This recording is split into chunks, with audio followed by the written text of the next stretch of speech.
The Keokuk County Veterans Affairs Office will host an open house on Thursday, June 27th from 11 a.m. to 1 p.m. The office has relocated to the first floor to offer easier accessibility. Stop by to meet Michelle Herman, the commissioners, and enjoy a light lunch. The Keokuk County VA Commission is located at the Keokuk County Courthouse in Sigourney, Iowa at 101 South Main. Again, the Keokuk County Veterans Affairs Office will host an open house Thursday, June 27th from 11 to 1. The 4th annual Travis Greiner Memorial Tractor Ride is Saturday, June 29th. Sign-up begins at 6:30 a.m. behind Greiner Crop Service, east of Keota Water Tower. Free will donation. Includes lunch and snacks along the ride. Proceeds to Area 4-H and FFA fairs. The ride leaves Keota at 7:45 and will be a 60-mile round trip. Sponsored by Southeast Iowa Tractor Association Incorporated. It's the 4th annual Travis Greiner Memorial Tractor Ride, Saturday, June 29th. And if you don't have a tractor, come and watch along the route. The Keokuk County Expo Fair Kickoff Barbecue Cook-Off is Saturday, July 13th. $100 per team, up to 4. Deadline to sign up is Friday, June 28th. Cash payout is $350 to first place per category. Meal for the public starts at 5:30 with a free will offering. Be sure to sign up by the entry deadline, June 28th. Stop at the Keokuk County Extension Office to pick up a packet. Proceeds to support the Keokuk County Expo. Sponsored by Keokuk County Farm Bureau. Contemporary Christian artist Leanna Crawford is coming to the Watch Year Opera House in Watch Year, Iowa, Saturday, June 29th at 7 p.m. Doors open up at 6 p.m. Advance tickets are $15 plus tax, $20 at the door. Hey, it's Leanna Crawford, and I am so cheery to be coming to Watch Year, Iowa. It's going to be such a sweet night of music and praising Jesus together, and I cannot wait to see you there. All proceeds to support the Tri-County Food Pantry, brought to you by the Watch Year Methodist Church. Ticket information can be found on the Watch Year Methodist Church Facebook page.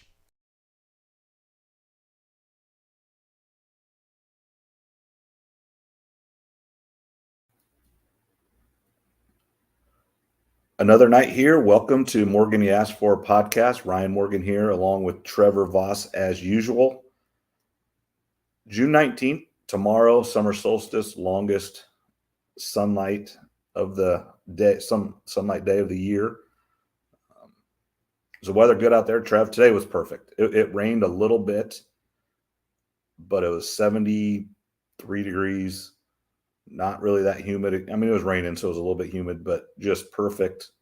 It was 90-some a couple days before, and then it's going to go right back up now. But today was perfect, I thought. Morning, it was 47 degrees and raining.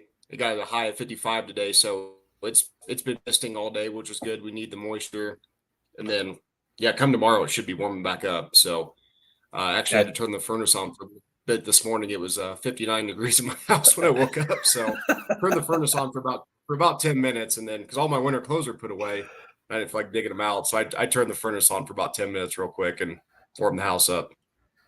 I did see when Montana got a pretty good snowstorm actually today. So yeah, they got some snow, but after tonight, come tomorrow, it'll get back in the 70s and then the 80s and 90s like the next 10 days. Yeah, we are officially summer as of tomorrow. So, well, we're going to start as we have talked about for the last several weeks is Caitlin Clark, and then not just her, but really her team, the Indiana Fever, for tonight. Won their third game in a row. If the season ended today, they're in the playoffs, which is, that's 8 out of 12 teams. That is what it is, but there's only 12 teams. So, and you still want to have a little bit of an actual playoff. So, it does make sense. But I kind of have, and we talked about it a little bit in our pregame talk, but they look better. And I think it comes with several things. One, schedule's easier. They're not playing the Liberty and the Sun and the Aces. Those are three of the best teams in the league, and they played each of them 2 or 3 times in the first 10 games. Now, I know why the WNBA did that, but it really wasn't fair to them because of they're a super young team, and back-to-back number one picks, so obviously they're not very good, but they're getting better. And then also with playing so many games so early, they had no practice time. And they've talked about this, and they're finally getting, they have one game and then a couple days off, but so they're actually being able to have practice, which does matter. I mean, yes, they're professional players and they don't need all the little things of practice.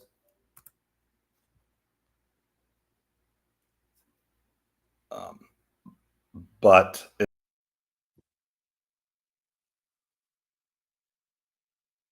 well, we may have lost Morgan there for a second. Here he comes. I think Are you alive, Morgan? I am alive, but my whole I can hear you. That's good. But that's fine. I can hear you. So you keep going. We're good. There you go. Yeah, that was weird. My whole computer just went black. I don't think that's a good thing. But I don't know. I didn't know if someone broke in to get you there for a second. Yeah. No, that was weird. But just they don't need to work on all the little things as a team. Now, as an individual player, and we've all heard the Kobe Bryant stories, you do the little things, the same things a fifth grader does: footwork, ball handling, shooting drills. But I think that's the stuff you do on your own. But there are certain things you do need to work on as a team. And, they run a lot of pick and roll stuff, and they need to just learn how each other reacts to each different play. And they're getting better. And then, kind of my last thing, Clark and Boston are starting to work much better together. And they look more in sync. And then Aaliyah Boston just playing better. I wonder if she was really good on TV, and I want her to continue to do that. But I wonder if that did not allow her to prepare for the season as maybe she should have. And hopefully she learns from that a little bit. She's still a young player and knows that she still needs to put the work in, so she's ready to go from night 1, not night 10. Yeah, definitely helping out with ESPN. That may have interrupted her normal schedule of working out and practicing like she normally does. You said it best. They got through this tough chunk of the schedule where the WNBA wanted to put them on TV as much as possible. It feels like they've played Connecticut and some of these other teams, New York Liberty, like 8 times already. I know it's not that many, but that's what it feels like. So their schedule's easing up a little bit. They're actually getting some time to practice. And as you said, now they're kind of in more of a normal schedule. They get to play a game, they get a few days off, play a game, a few days off. That's kind of what you would like. And just speaking of where they're at now, they've actually won 5 of 7. They do have 5 road games coming up, but right now they are in 8th place. Depending on how they do with these 5 road games, Las Vegas is only 6-6. They have Atlanta coming up, who's ahead of them. Vegas, depending how they come out of this 5-game road stretch, they can move up to 7th or 6th in the standings. And that would be, they haven't been to the playoffs for several years, like not just the last couple, but I think they're the longest team without getting to the playoffs, maybe even like 2016 or 17. So it's been a while. So that would be, I would say that would be the goal of that team this year, was just get to the playoffs. And then whatever happens, get another good player. Obviously if you're in the playoffs, you're not going to get the number 1 pick. I'm sure they don't do a lottery, do they? I don't know that, I guess. I would assume it just kind of goes by. That I don't know exactly. I do think there might be a lottery for like the top 4 or 6. Okay. I think there might be, but I'm going to have to double check on that. But you can tell, you said their schedule is easing up, but you can tell they are playing better as a team. You can tell they're more used to getting Clark's passes. Yeah, that's a big thing I've seen. There was a couple shots that I think at Iowa she normally would have took tonight.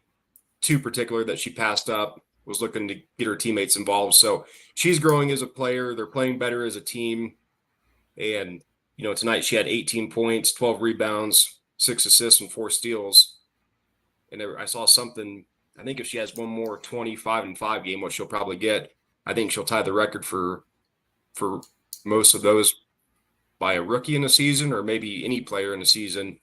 So she's setting all sorts of rookie records, and we're not even at the halfway point. So it's definitely more fun to watch than those first 8 games or so were. Absolutely, they are. And that's what I've noticed too, just kind of watching the box scores and everything is I think tonight she was 2 of 6 from 3-point line. At Iowa, she would have had 12 to 15 3-point shots. That's just what she would have done. Now, she probably would have had a lot more points, but when you're going to shoot, double, 2.5 times as many 3-point shots. And she's realizing she doesn't need to do that for her team. She did at Iowa, I think. That was the expectation, and that's what they needed to win the ball games, the big games. But in the WNBA and with her team, her shooting 15 threes a game. One, I think the defense is just so much better in the WNBA than in college basketball. They're not allowing that. Much more face guarding. They're blitzing her off the screen, the pick and roll. They want her to get it to Boston. I think some teams are, you can imagine those crowds. And she's had a couple of those. The one game she had 7 threes. But think if she had a 10 for 15 night, how crazy, if it was in Indiana, that crowd would be going nuts. And that'd be, I don't care what team it is.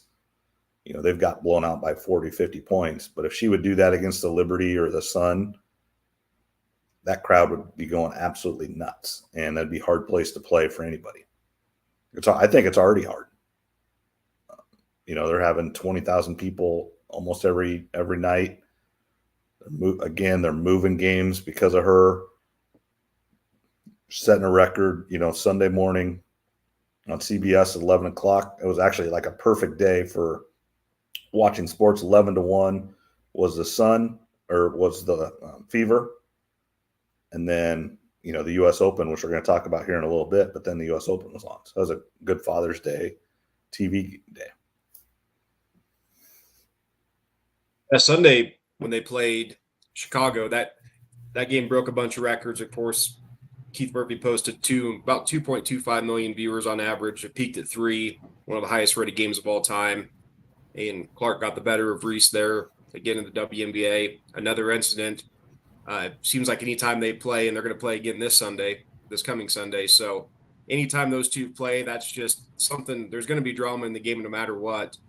And one thing I did notice before I just give you your opinion on that, I don't know if you saw it. Well, actually, I'm sure you did. I don't know if you're watching it live, though.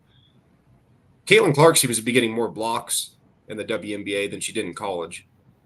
And I don't know why that is exactly. And I haven't looked up the numbers to see if that's correct or not, but it seems like she's getting a lot more blocks and steals than she did in college. And that just goes to show her basketball IQ, I think. Because she's not the best athlete out there. She is 6 foot tall. And you look even at the WNBA, there's a lot of 5'8", 5'9", 5'10" girls out there. So she's taller than a lot of people she's guarding because they're not putting her on the best offensive player. She's never going to draw that assignment for the Fever. And that's just not the way she plays basketball. That'd be, if any coach would put, obviously they're going to, switch sometimes where you're going to have it, but you're not assigning Caitlin Clark to their best offensive player. And she knows how to play. She knows she's starting to play some teams more than once now. And people have tendencies. And I think she studies. I'm assuming she studies and watches a lot of film and knows what the players are going to do.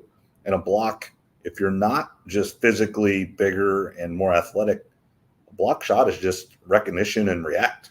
Just read and react what the player's doing. And if you know what they're like, Caitlin Clark's number one shot is a step back 3, and you go left, and she goes left. It's really hard to block because she's 6 foot tall and it's a step back. But that's, that shot. So if you could get into that, you could block that shot. Easier said than done, but every player has a tendency. And I think that, and then just her basketball IQ, getting in passing lanes and getting her hands in the way and deflecting passes and stealing the basketball. And then that's just a great if she could, she gets a cross court pass steal and she's heading towards the other end, her in the open court with a ball, if someone else is, and we've seen some highlights where they can't handle the pass or they miss the layup, but the more they do it, the more they practice those are the things they can practice. The catch and the lay in or the little shot from somebody else is going to be more and more